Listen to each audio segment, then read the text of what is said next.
and I learned to survive. Anyway, guys, welcome to my review of The Evil Within 2. Now, before we get into this review, I gotta be honest. Usually when I do reviews, I usually wait till I beat the game on the channel, and then that's when I review the game. But I was so excited, and with Halloween right around the corner, I figured, you know what, it'd probably be better to just review the game. To be honest with you, I already beat the game like twice. I beat it on regular mode, and I beat it on the hardest mode, which was classic mode. Now, I'm not joking, okay? This was really hard, especially at the end, because you only get 7 saves, and it was pretty challenging, but I did do it. But let's get on to the review. So, let's talk about the story. Now, the story is really different compared to the last Evil Within game. Because with the last Evil Within game, it was more about, you know, you're just this cop or this detective who finds himself in this situation where he is in this killer's mind. But instead, this time, we're trapped inside the mind of his little girl, Lily Castellanos, and that's really, so this story is mainly about this personal story with Sebastian. And to be honest, when I played the first game, I read all of those little journals you get before you enter the mirror, because I was so interested in his character that I wanted to know more about him. And it was really cool that they decided to take this and put him in the second game and give us, you know, a more personal, in-depth story for him. You know, and I just really love that about this game the most, is how personal this story was for Sebastian's character. So the premise of this story is really simple, actually. Sebastian Castellanos from the first game finds out from Kidman from the last game that his daughter, Lily, is still alive, and that she didn't die in this unfortunate accident and fire from the last game. So Sebastian decides to go with Kidman to find Lily inside of STEM, and that is it. That is the main storyline for the game. Now, the gameplay is really fun. It's really fun. It's actually, dare I say, probably even more fun than the last game. The reason for that is we have this new upgraded system where it's basically the same in the last game, but it's different because for our weapons, instead of using the green gel, you use these crafting parts, which you can find just laying all over the ground, in boxes, on ledges, tables, anywhere you could find it. And you use all those to upgrade your weapons, your guns, your handguns, your shotguns, all of that. But you can still use green gel to upgrade, you know, your health, your stamina, stealth mechanics, and things like that. So, let's talk about some of those. Let's talk about the upgrades you use for the green gel. One of the upgrades is really cool is I really want to talk about the stealth, because this was actually one of the key things they talked about. Because in the last game, there wasn't really a lot of stealth. There was either A, you know, there was only one option. You just gun and run. That was the whole, you know, point of the last game, was just basic survival horror. With a basic linear path, right? But in this game, we have the whole open world to explore. There's so many cool and interesting locations in this game. It basically, you get like a whole town to explore, to find crafting parts, to find gel, to do side missions. That's another thing we'll talk about. So it went from linear to a more open world concept. Does that work? Yes, it does. Surprisingly well, in a very almost remembering way from a few other games before, which I will talk about at the end, because this game does feel like a few other games that came before it sometimes. But we'll talk about, again, if this feels more like Evil Within or other different games further in the review. Let's talk about the gunplay. Gunplay is obviously standard, but instead of this time where you get the revolver, and from the first game, you get the semi-automatic handgun. To be honest with you, I miss the revolver. The revolver is more of my thing from the last game. I really loved it. But they do make up for this with this cool synapses thing, where you get to, by using your stamina, you get to slow down time and like shoot as much as you want till your stamina gauge is full. I mean gone, which is actually pretty cool. I don't really use it too often though. Weirdly, after I beat the game, I just kind of forgot about it. But if you do use it, it's very useful. But yeah, let's talk about the enemy AIs. Because as I was watching and hearing a few people review this game, they were mentioning about how the AI it's kind of crazy sometimes. But I do know how the AI works. So here's how the AI works. When the AI does not see you, it's just doing its basic patrol. But instead of the last game where they're more dumb, in this game, they're still dumb, but they look around more. The enemies in this game look around more. They're more suspicious. So when they see you, even for a split second, and they're looking at you like this, and they start running in that direction, you better get out of that where you were, or they're gonna get you, because they're gonna come over there. Like, that's one of the things people didn't understand was, it's not that they saw you, it's just that they saw a glimpse of you, and they're not gonna be stupid, and they're gonna go check it out. Which I thought which I think, after I played the game and beat it like two times, it's actually pretty a nice mechanic.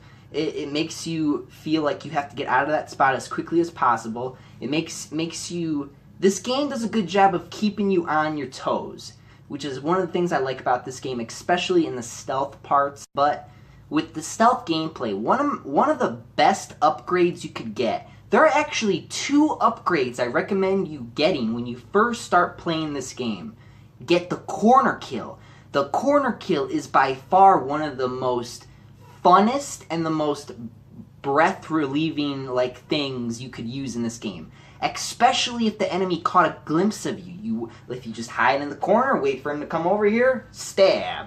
Like, you could just, and you can even just just kind of farm until you get all the enemies killed, unless they're enemies in the game where you stab them and then they are still alive somehow. And I like that. I like that it takes a few more hits to kill certain enemies. It was actually quite a surprise when I tried to kill one enemy and they were still alive with a stealth kill. It was really cool. I just thought that there was going to be some type of upgrade where you would be able to one-hit kill them, but I guess not. Now moving on to the second good stealth mechanic, and this one is actually going to take you a while to get, but this one is so worth it. So it's called this Predator kill, or this Predator stealth thing. So you run up. So when you're standing behind the enemy, you have the these crouch maneuvers where you can go behind things. You know what I'm talking about? Where when you're in the corner and you can move to different corners, and you see that little arrow. When the arrow is red and you press the circle button or the B button, whatever platform you're playing on, and he does this run up move, and you got to press A or X, and then he'll do this jump stab kill. Now be warned, it still does not count as a one-hit kill for those enemies who, won't die from a one-hit kill. But anyway, moving on, let's talk about the overall feeling of this game now. A lot of people say that it's like The Last of Us, or it's like Resident Evil 7, or Dead Space 3. I'm actually one of the only few people who said that it's a lot like Dead Space 3 in a way, because it has the gun crafting thing. Now the difference with this game and Dead Space 3 was Dead Space 3 you craft guns and stuff like that, but you also can craft like bullets and stuff like that, which is why I could compare that to this. It also shares some similarities, like The Last of Us, where the feeling of just wandering around, picking things up, survival horror style, like that. It gives you that feeling. And there was a really cool, almost nostalgic feeling, and I swear to God, every YouTuber said it, including me, about, us being at the Baker's house again in Resident Evil 7. It was pretty funny. The game doesn't really start feeling evil within until, like, chapter 9-ish. Honestly, yeah, it is a little weird how it takes a long time before the Evil Within 2 starts feeling like the Evil Within. But honestly, it never bothered me. I was okay with the game feeling like The Last of Us. I was okay with the game feeling like Dead Space 3 or Resident Evil 7, whatever. Now, I want to talk a little bit more about the crafting system because I was kind of worried about this. So, I did say that I did beat the game on the hardest mode.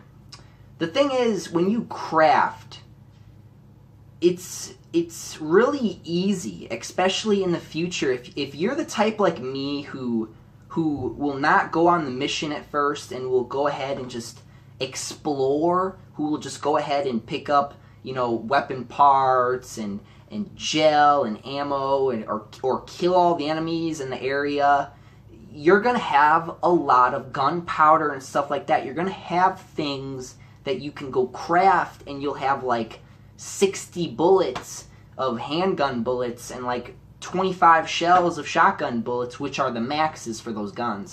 You'll be fully stocked. You'll have all of the ammunition, and you'll be fully confident, even though the game at the beginning says don't get overconfident. Well, you kind of feel confident when you have those amount of bullets, and when you pick up, like, when you realize you have like 25 herbs, and when you can just create herbs on the fly for the same amount, which is 3, so there's not a big challenge there. The game feels kind of easy because you can just craft bullets, ammunition. Now, this is a little bit of a flaw because it makes the game kind of easy compared to the first game where bullets were scarce. You better have bullets, or you better go find bullets real quick, or you're gonna die. You can't just punch a zombie in the face like you can in The Last of Us. But yeah, like this. And another thing, axes in this game don't even one-hit kill some enemies either, which is actually pretty scary, actually. But yeah, the crafting system, it is a little bit easy, and I kind of thought this was gonna happen, but thankfully, because of how strong some of the enemies are, and honestly, some of these enemies you expect would be dead after like 2 or 3 headshots, and they're still alive. Thankfully, though, they make up for that with the enemies being kind of tougher. But yeah, it's still kind of easy because you can craft bullets and things like that. Now let's talk about the bosses. You don't really see a lot of bosses. There's mainly like 3 bosses.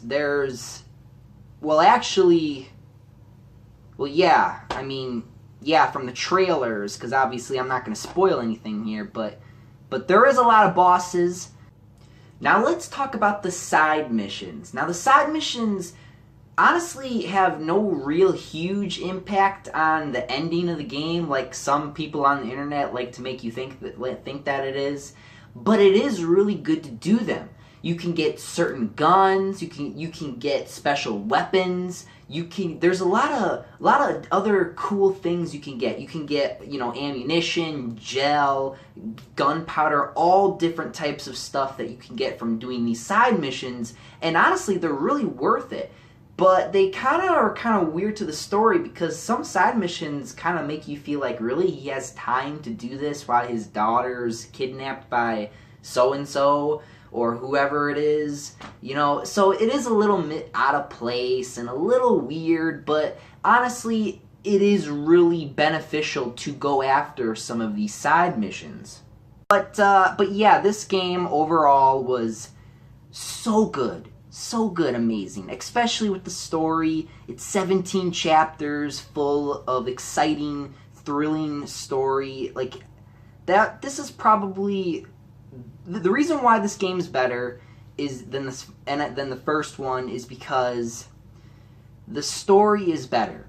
Comparing this game to the first game, the story wasn't really super intriguing. The first story was more about Ruvik and you know, inside of his mind.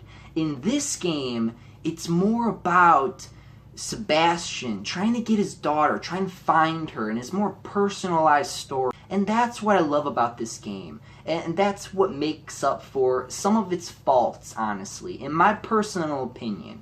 Even though there are some things like the game crashed on me like 4 times when I was on the hardest mode because of frame rates. There is some frame rate issues. The game is a little weird with its frames per second. And also, another one of the flaws of this game is that the cover system is a little wonky at times. Sometimes when I'm trying to go to another cover, when I'm in cover, it'll just like stop, or he'll just keep running when he's at the cover spot. It's a weird little glitch, and hopefully that gets fixed in a patch or something. But that is another one of the problems with the game that I do have a little bit of an issue with. Another one of these negatives about the game is the lip sync. The lip sync is very... Usually it's good, but there are moments in the game where it's very poor. The lip sync can be very weird, like the mouth won't move, and it'll just look awkward, and you'll be sitting there like, what the hell was that? But overall, if I was to tell you what I would rate this game, I would rate this game a solid 9 out of 10. It would have got 10 out of 10 if it wasn't for those frame rate issues and for its technical bugs, but they can easily be patched up and fixed. It's been a while since the game updated since release, which has been a few weeks. And if you're wondering what I would give the last game, I would give that an 8 out of 10. This one's a 9 out of 10, and I recommend it for any survival horror fan. And anyway, guys, I hope you enjoyed the review, and I'm out of here. Up, and away. See you guys.